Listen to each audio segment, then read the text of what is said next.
Bonjour à tous. Conférence de presse avant le Servette FC Sheriff Tiraspol de demain à 18h45. On passe tout de suite à vos questions en commençant par Valentin Schnork. Non, vas-y. Allez, Servette va bien en championnat, Servette joue au championnat. Quelle importance tu accordes à cette Coupe d'Europe, à ces matchs de Coupe d'Europe? Et si tu dois donner un ordre de priorité entre la Coupe d'Europe et le championnat actuellement, comment est-ce que tu vois ça?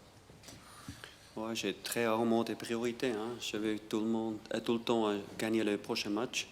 Et maintenant, les prochains matchs c'est en Coupe d'Europe contre Tiraspol. Et c'était déjà clair après le tirage que les deux clubs normalement vont jouer la troisième place. Et maintenant, rien n'a changé.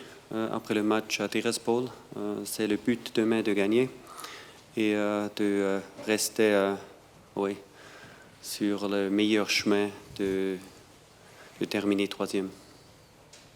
Avoir une Coupe d'Europe qui se prolonge le plus longtemps possible, c'est important pour toi? Ouais, important, comme je l'ai déjà dit, je répète, je veux gagner les matchs comme tous mes joueurs aussi. Et aujourd'hui à la maison, devant notre public, ça c'est le but de gagner, mais c'est pas si facile. Mais clair, si on peut encore jouer des matchs en Europe, même dans l'année 24, c'est quand même quelque chose qui fait du bien.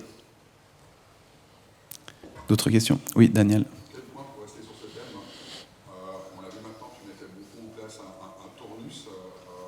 Ça va encore avoir lieu demain, par exemple, dans ce match contre Tiraspol? Franchement, je ne me suis pas encore décidé, parce que je dois quand même aussi préparer, si je parle le prochain match, je dois quand même aussi préparer le match de samedi, qu'on a beaucoup des absents, ça je sais déjà aujourd'hui, mais oui, malheureusement je ne peux pas te donner encore une réponse que tu désires.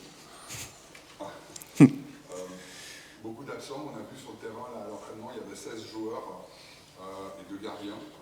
C'est un effectif très réduit. Comment tu composes avec cet état de fait là, justement? Ouais, ça suffit, on a 5 changements, on a 10 joueurs qui commencent avec le gardien, alors 5 joueurs est suffisant et j'ai beaucoup de confiance à tous les joueurs qui ont entraîné ce matin. Blaise, tu avais une question? Oui, justement, par rapport à ce thème, c'est bientôt la pause d'équipe nationale. Est-ce que c'est pas finalement une bonne solution que, du moment que vous venez de gagner 5 mois de suite en championnat, de remettre le 11 de base plutôt que de faire encore des changements qui puissent mettre en péril un peu les automatismes?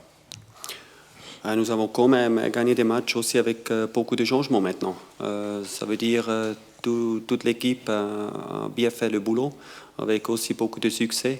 Et je ne peux pas parler des 11 de base. J'ai plusieurs joueurs qui sont capables de jouer maintenant, de jouer un rôle qui est décisif, qui nous apporte des points. Et oui, pour ça, je suis très content. Oui, Diego.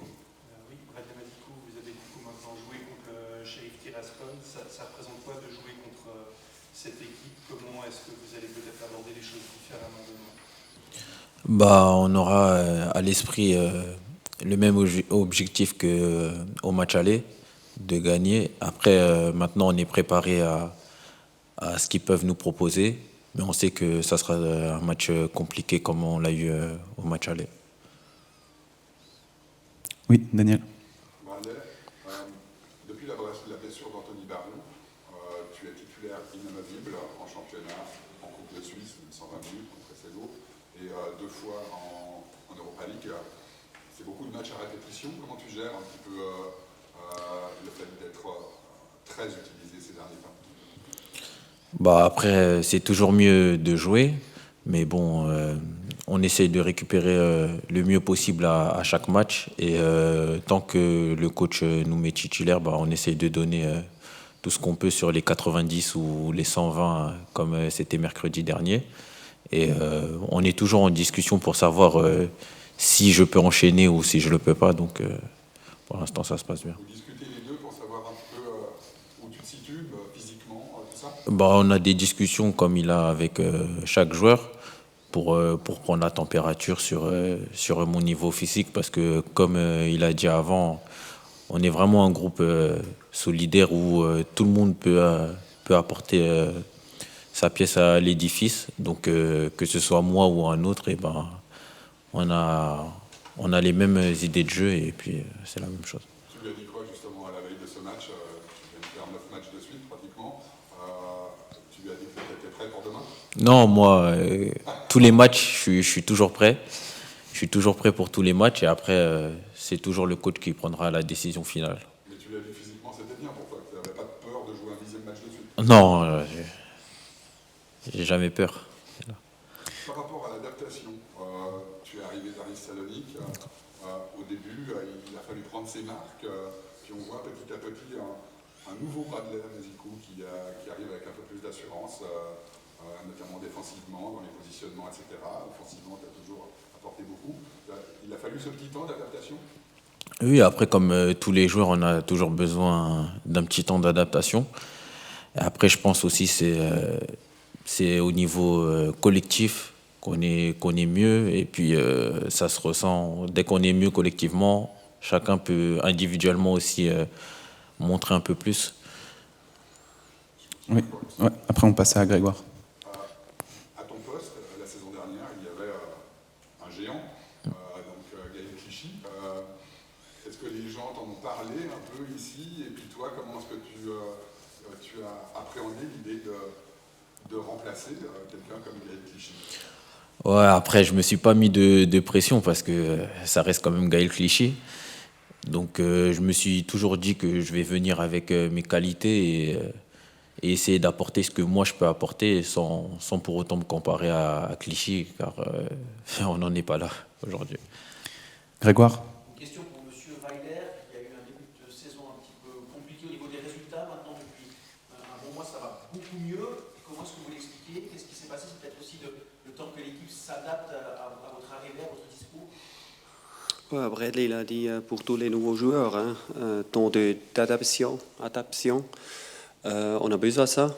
Ça ne marche pas tout de suite comme nous voulons que ça marche. Et après, avec les succès, tu prends aussi plus de confiance. Et à la fin, ce sont les joueurs qui font un bon boulot. Et, oui, si ça fonctionne comme ça, il ne faut pas le changer. Oui, Valentin. En quoi est-ce que la Coupe d'Europe, Europa League, voire la Conférence League aussi, ça peut être utile pour le championnat? Qu'est-ce que ça peut apporter à l'équipe aussi pour le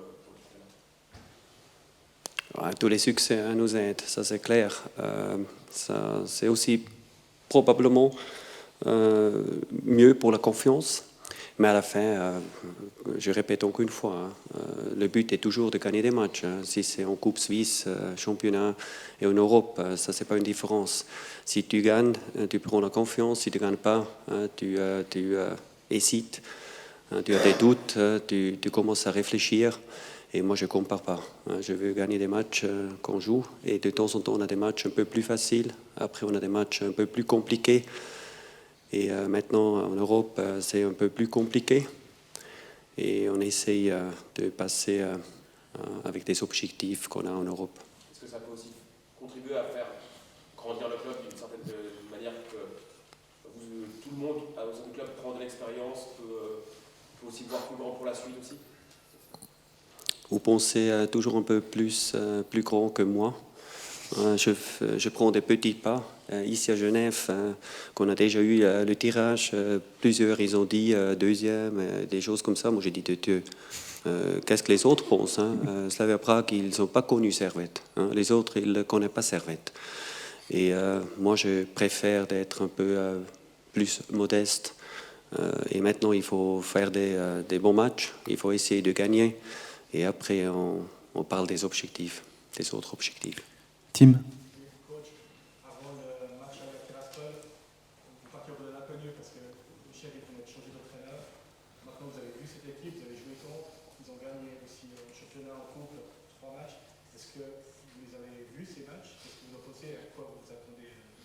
Oui, bien sûr, nous avons vu le match. Nous avons vu tous les matchs. Toutes les équipes, aujourd'hui, ils sont bien informés des autres équipes aussi. Oui, ils sont rapides, ils sont constants. Les deux attaquants, ils ont quand même nous posé beaucoup de problèmes à Tiraspol.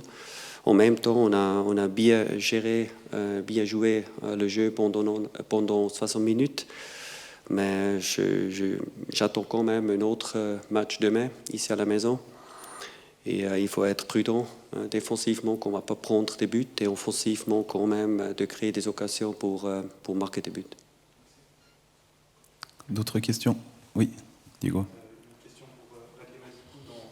Dans le vestiaire, est-ce qu'il y a une prise de conscience au sein de l'équipe du fait que ce match, c'est peut-être la différence entre un printemps européen ou suisse? Après, comme le coach l'a bien dit, on aborde tous les matchs avec l'intention de gagner. Après, c'est sûr que celui-là, il va être déterminant pour la suite. Mais on ne se met pas une pression plus que ça. On sait qu'on doit gagner et on va tout faire pour mettre en place pour gagner ce match demain. Vous vous permettez d'en rêver un peu? Qui ne rêve pas. Blaise, oui. Question aux deux. Qu'est-ce qu'il va falloir changer, modifier par rapport au match aller pour pouvoir faire mieux, faire une meilleure performance demain et un meilleur résultat? Bradley, tu veux commencer? Déjà, je pense que on va déjà faire un match plein sur 90 minutes.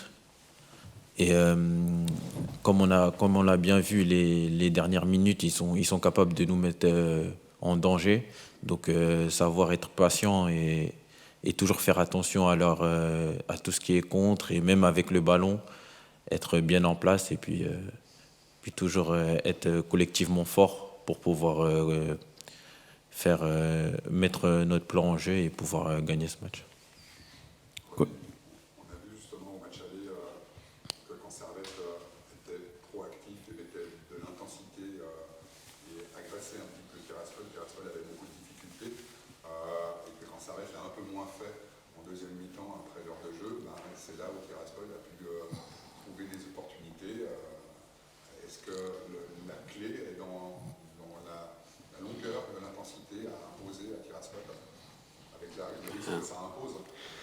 Non, si tu mènes 1-0 à Tiraspol à la mi-temps, c'est clair que Tiraspol va réagir à la deuxième mi-temps. Ça, on ne peut pas comparer. On a bien commencé là-bas. Après Tiraspol, ils ont bien senti que ça peut être un problème aujourd'hui de jouer contre Servette. Mais c'est demain déjà de nouveau un jeu totalement différent. Et je ne compare jamais des jeux. Et c'était aussi la raison pour laquelle Tiraspol a été mené 1-0. Et ils ont réagi la deuxième mi-temps. C'est aussi clair que tu ne peux pas à la maison rester avec un but derrière. Oui, Valentin. Tu fais face à la blessure de David Doulin. Au milieu, tu n'as plus beaucoup de choix. Avec aussi également Antunes qui est blessé. Comment est-ce que tu comptes appréhender ça pour les prochaines semaines avec a priori seulement Konya, Aloudoua et Sambal et Liba qui peuvent jouer à ce... Ouais, tu as déjà tout dit. J'ai 3 autres qui sont capables de jouer à ce poste-là. Et si j'ai un joueur qui est absent, je regarde avec les autres qui sont présents. Et on a sur cette position-là, on a plusieurs possibilités. Qui peut jouer encore cette position à part les 3 que j'ai mentionnés? Tous les 3. Est-ce qu'il y en a un autre dans ton contingent que tu penses qui peut jouer au milieu? Ouais, toujours. Je change toujours aussi des positions. Mais maintenant, je ne vais pas vous présenter des noms. Je regarde la performance, je regarde qui est présent. Si j'ai plus des joueurs au milieu présents, je cherche un autre qui est capable de jouer là-bas. Oui, Blaise, tu avais une question. Oui, concernant Sheriff Tiraspol, à quel point leur jeu est différent entre le jeu qu'ils ont à domicile et le jeu qu'ils ont à l'extérieur selon vous? Et à quoi est-ce que vous attendez pour demain soir? Bradley, s'il te plaît. Je pense que ça va être un match, je pense, complètement différent. À l'aller, ils ont quand même essayé d'avoir la possession du ballon. Après, on s'attend peut-être à la même philosophie, mais je pense qu'un peu plus dur défensivement et pouvoir nous punir sur peut-être nos pertes de balles et en contre-attaque rapide.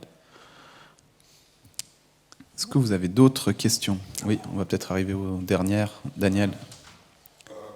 René, une question sur Bradley, sur son évolution depuis son arrivée à Servette, sur ses progrès qu'on voit sur le terrain, et quel regard tu portes sur ton joueur qui est à côté de toi maintenant?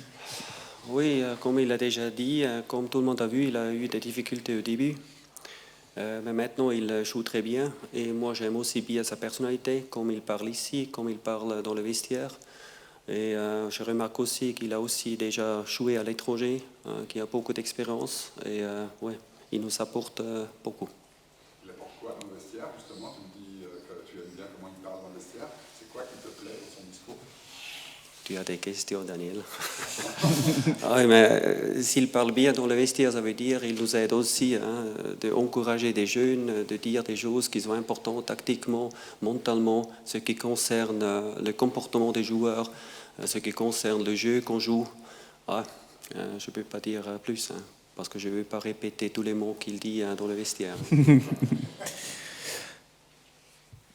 Pas d'autres questions. Alors je vous souhaite une excellente après-midi Merci. et à demain. Merci. Merci.